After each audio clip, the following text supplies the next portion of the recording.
Hey guys, তোমাদের এই পচা ব্লগে আবার স্বাগত জানাচ্ছি। তো দেখো, সকাল সকাল আমার বোন ভিডিও বানাচ্ছে। আর যখন আমি জানতে পারলাম যে এখন সকাল 10টা বাজে, তখন আমি বুঝতে পারলাম ও আচ্ছা, সকাল না, এটা এখন প্রায় বেলা হয়ে গেছে। আর আমি এখন ঘুম থেকে উঠেছি, আর ঘুম থেকে উঠে এমন দৃশ্য দেখে আমার মুখটা কিছুটা এরকম হয়ে গেছে। আমি বলছি, এই মেয়ে সেজে গুজে ভিডিও বানাচ্ছে, আর আমি বাড়িতে সারাদিন কী করতে থাকি। আর এই মেয়ে শুধু ভিডিও বানায় এমনটা না, এই মেয়ে খুবই কাজের। আমি আমার বোনের নামে যতই অপমান করি না কেন, আমার বোন কিন্তু খুব কাজের। আমার মা বলছে এই একজনই পেঁয়াজ ছাদে রোদে দিয়ে, কিন্তু আমি এই গরমের মধ্যে রোদে যেতে একদমই চাইছিলাম না। আমার বোন বলে কি, তোকে যেতে হবে না, তুই ঘরেই থাক, আমি দিয়ে আসি।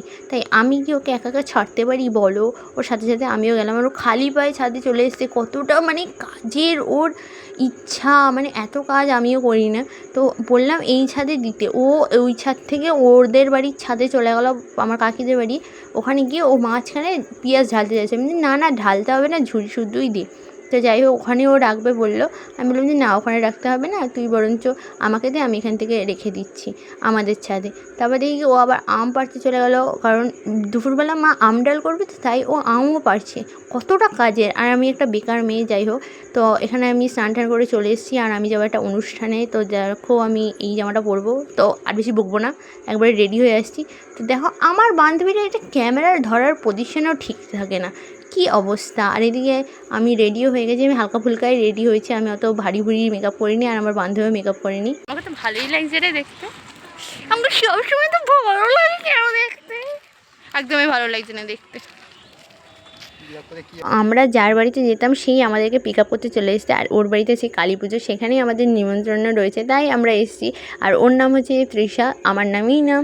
আর ও আমার থেকে প্রায় 2 বছরের ছোটোই হয়, কিন্তু মেন্টালিটি আর ভাইব মানে একদম সেম ম্যাচ করে। বয়সে যতই ছোটো হোক, ক্লাসে যতই ছোটো হোক না কেন, ভাইব ম্যাচ করলেই হবে। তো এখন আমরা যাব ওর বাড়িতে আগে, কারণ আগে ওদের বাড়িতে যাব, ওখান থেকে আমরা ঘুরতে যাব। তো আমরা ওদের বাড়িতে চলে যাচ্ছি টুকটুক করে। আসলে ভিডিওটা ফাস্ট করে দিয়েছি, নাহলে অনেকটা আস্তে স্কুটি চালাচ্ছিলো। তো আমরা এখানে বসে পড়েছি, আর আমার এরম রিয়াকশানের কারণ হচ্ছে কি, ও বাবা এত রোগা শরীরে অত ভারী ভারী জিনিস বইছে। তো আমাদেরকে 2 গ্লাস 7 আপ দিল। 7 আপ খেয়ে আমরা 1 সেকেন্ডও বসিনি, চল আগে ঘুরে আসি, কারণ সন্ধ্যা নেমে গেলে আর ছবি ভালো উঠবে না। আর আমরা তো সব জায়গায় ছবি তুলতেই যাই, তোমার মনে হয়?